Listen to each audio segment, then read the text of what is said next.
Ares Management is out with its latest results today. Shares rising as the company reported assets under management grew 19% year over year to nearly $419 billion, topping estimates of $409 billion. Ares CEO Mike Arougheti joins me now as the stock price hits a new record after a tear last year, I should say.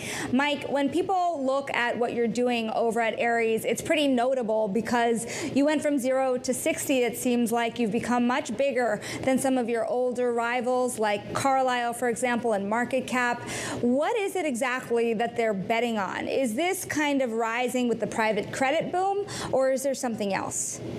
I think a lot of the relative momentum is clearly credit. We were very early to the private credit markets, dating back almost 30 years.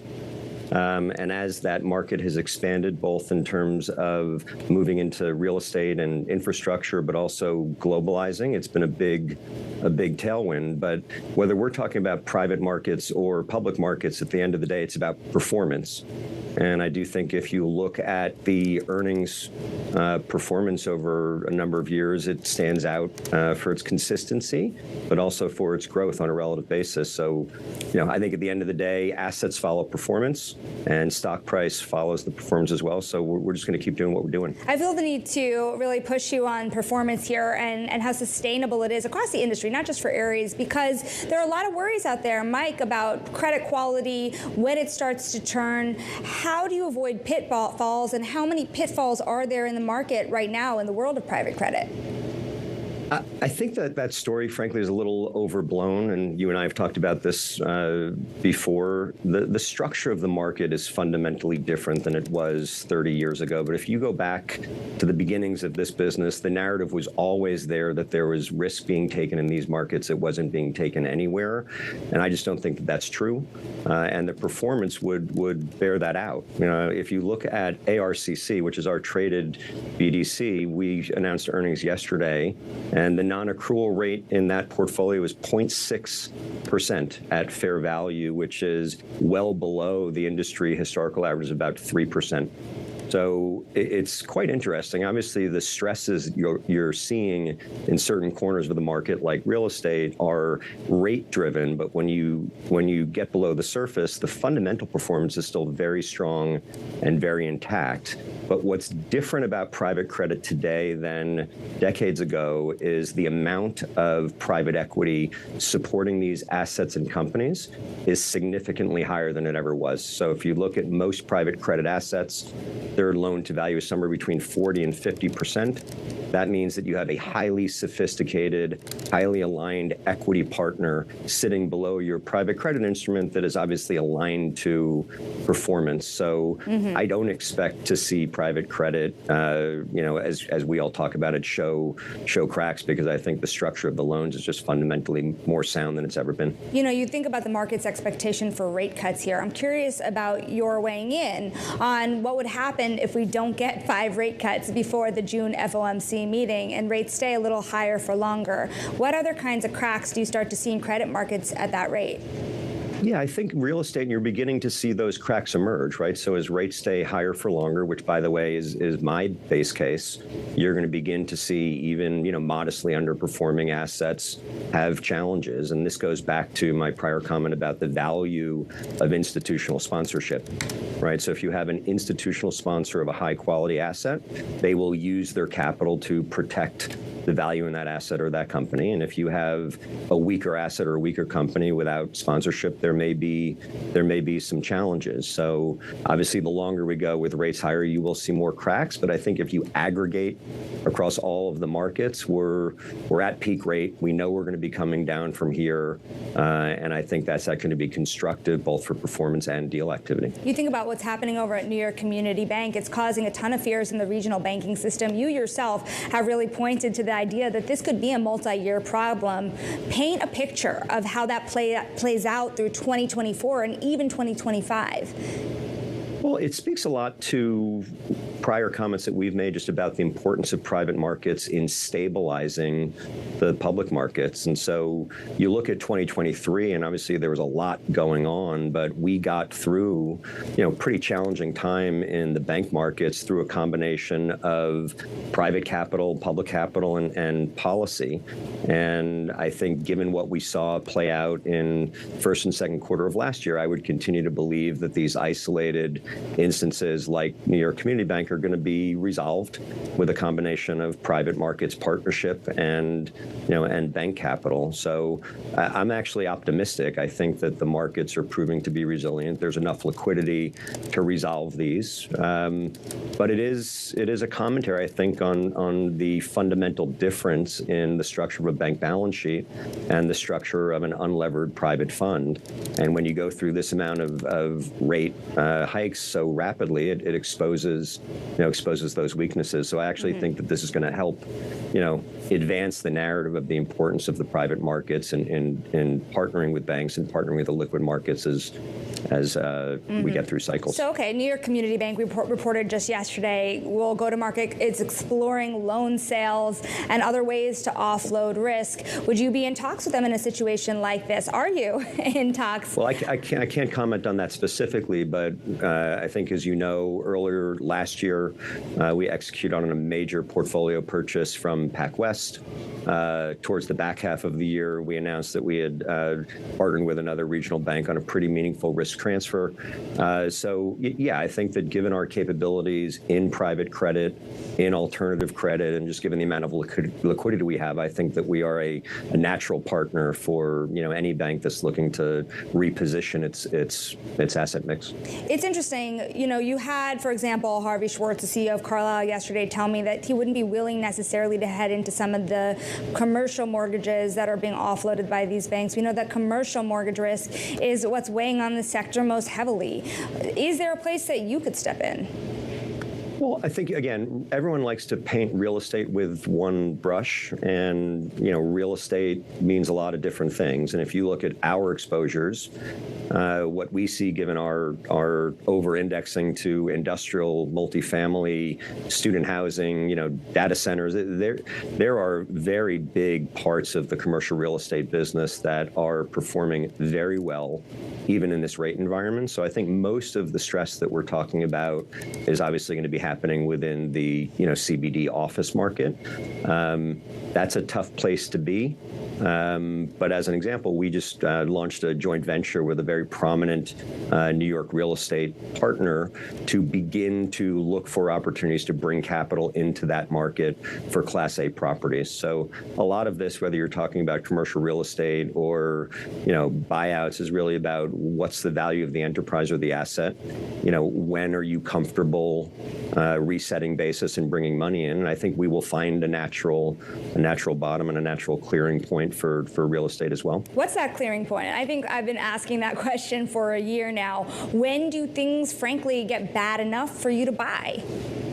Well, we are buying. We're quite active globally in our real estate business. The bulk of what we've been doing, and this is true, across the platform, is using debt-like instruments or debt-structured equity to come into these balance sheets effectively above the equity, try to be a good, collaborative liquidity partner, but not necessarily have to underwrite equity risk. So part of the benefit of our scale and flexibility is that we don't actually have to come in, and have a perfect view on the value of the equity in order to come in and be a partner. I think that's one of the benefits of flexible capital and opportunistic credit. It was an amazing fundraising for you last year. It was the second best fundraising year you had on record, I believe. And you're in the market, according to Bloomberg's reporting, for a record direct lending fund. How much appetite is there for private credit to continue at that pace? And where are you putting all this money to work? Well, how much time do you have? We just had our earnings call earlier, and someone asked a similar question. And, without getting too deep into it, the reality is that the private credit markets, even though they're having a moment, are still massively undercapitalized relative to the amount of institutional equity that needs some form of private credit solution. So, just as an example, there's about $1 trillion of uninvested private equity dry powder in the market against roughly $200 billion of private credit dry powder. So for all of the attention that private credit is getting, there's just not enough private credit in the market to satisfy the private equity that's already been raised, putting aside some of these cyclical opportunities that we're talking about. So I think that there's plenty of appetite. The return opportunity in private credit across the different parts of the market is as good as we've seen in a very long time since the GFC. And I think people are seeing the seniority and the structural protections and will continue to allocate. So it's interesting. A year ago, Mike, or even just a couple months ago, you and I were sitting here looking at a bank market that struggled to compete with firms like yours. They were struggling to offload leveraged loans that were saddled on their books. Now they look like they're starting to fight back and edge their way into deals. How do you describe the bank versus non-bank dynamic here? Yeah, we've been doing this for 30 years, and you could go back and I've been saying the same thing through every cycle. There are moments where the banks are less aggressive in risk-taking, or the liquid markets are less aggressive in risk-taking, and the private credit markets have the opportunity to take share at the upper end of their size range. And then there are times when the syndicated markets are, risk on, and then you give up a little bit of that share at the high end, but transaction activity picks up and everybody wins. So given the way that we've positioned our business in the core middle market for so long, I've always viewed this opportunity to kind of trade share with the banks at the upper end of the market as, episodic, but that's not the core business. Not surprisingly, Ares has a very large liquid credit business as well. We're a very large CLO manager. And so when those markets turn back on, we have the opportunity to pivot into that market as well to obviously fund the growth in our liquid business and also to drive underwriting. So it's not a new trend. It's been like that for the last 20 years. And, I think I wouldn't even say they're fighting back, but they are now in a position to take risk, and they're going to do it. And, that's in leverage loans, Mike. What's interesting is you see many of these banks, JP Morgan included, looking at private credit, entering it in a bigger way, either through partnerships, hiring, raising funds of their own. How does that change your market? I don't know if it does. And again, I struggle with what is private credit, right? Private credit is making loans. So JP Morgan is one of the largest lenders on the planet. So when I hear that they want to get into private credit, I'm not quite sure I understand what that means, because I look at them as the largest lender in the market.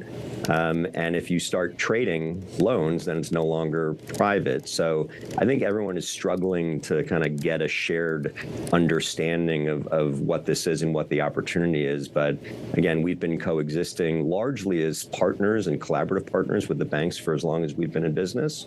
And whether they're taking exposure through syndications and on the sales and trading desk, or they're doing it directly on their balance sheet, I don't really perceive that to be, a meaningful change in the way the markets are structured. Mike, you're certainly rising at Ares and rising as a CEO yourself. You're very notably on the deal to buy the Baltimore Orioles. We should say Michael Bloomberg, who is the owner of Bloomberg LP, is also part of that Orioles ownership group, along with David Rubenstein, also a contributor to this network as well. What is this deal about for you?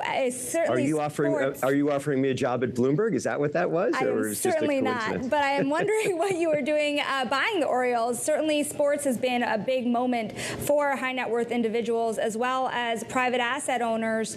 What does this say? Well, I think, first of all, it says that I'm just a lifelong passionate baseball fan and just thrilled to have the opportunity to be involved in something like that, especially with a franchise that is so long tenured and has such a deep history as the Orioles do. And I also, I've known David for, 25, 30 years, and I think he's one of the great leaders in the community and in our business. And so the opportunity to partner with him behind his leadership is kind of a once-in-a-lifetime opportunity for me as well. And you're right, sports, it's funny. We have a big sports business here at Ares, I think, as you know.